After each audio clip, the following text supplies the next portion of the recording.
ఇరాన్లో పరిస్థితిని అదుపులోకి తీసుకొచ్చేందుకు బలమైన చర్యలు తీసుకోవచ్చని అమెరికా అధ్యక్షుడు ట్రంప్ హెచ్చరించిన నేపథ్యంలో ఇరాన్ విదేశాంగ మంత్రి అబ్బాస్ అరాక్చీ కీలక వ్యాఖ్యలు చేశారు.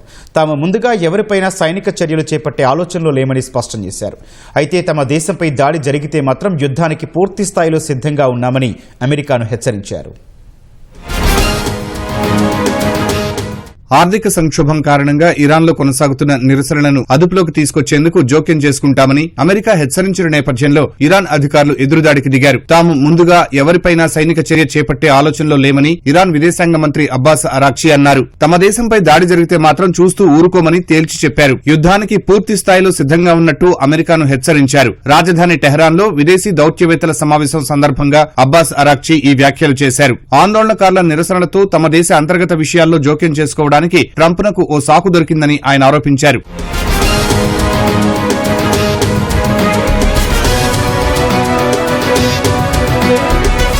ఇరాన్పై సైనిక చర్యకు అమెరికా సన్నాహాలు చేస్తున్నట్లు వార్తలు వస్తోన్న వేళ అగ్రరాజ్య అధ్యక్షుడు డొనాల్డ్ ట్రంప్ కీలక వ్యాఖ్యలు చేశారు. అమెరికా బెదిరింపులతో ఇరాన్ దిగొచ్చిందని, చర్చల కోసం ఆ దేశ నాయకులు తనకు ఫోన్ చేశారని అన్నారు. అమెరికా చేతిలో దెబ్బలు తినడం వారికి విసుగు తెప్పించి ఉంటుందని టెహరాన్పై ఎద్దేవా చేశారు. త్వరలోనే ఇరాన్ నాయకత్వంతో సమావేశమయ్యే అవకాశం ఉందని ట్రంప్ చెప్పారు. అయితే ఇరాన్ నాయకులతో సమావేశానికి ముందే అమెరికా చర్యలు తీసుకోవాల్సి రావచ్చనే సంకేతాలిచ్చారు. ఇరాన్ నాయకులతో ఒక సమావేశం మాత్రం జరుగుతుందని పేర్కొన్నారు.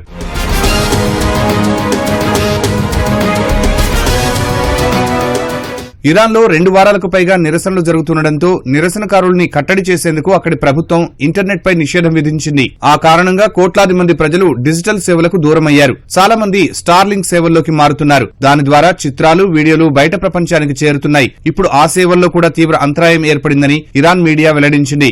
స్టార్లింక్ శాటిలైట్లను జామ్ చేసేందుకు ఆ దేశ supreme leader Ayatollah Ali Khamenei బృందం కిల్ స్విచ్ వాడిందని అంతర్జాతీయ నిపుణులు అంచనా వేస్తున్నారు. అత్యంత ఖరీదైన మిలిటరీ గ్రేడ్ జామింగ్ పరికరాలను ఉపయోగించారని చెబుతున్నారు. ఆ సాంకేతికతను రష్యా లేక చైనా సరఫరా చేసుండొచ్చని అనుమానిస్తున్నారు. ఇరాన్లో ఆందోళనకారులపై అణచివేత కొనసాగుతూనే ఉంది. నిరసనకారులు, సైన్యం మధ్య జరిగిన ఘర్షణల్లో మృతుల సంఖ్య 544కు పెరిగింది. వీరిలో 48 మంది భద్రతా సిబ్బంది ఉన్నారు. 10,600 మందికి పైగా ఆందోళనకారులను సైన్యం అరెస్టు చేసింది.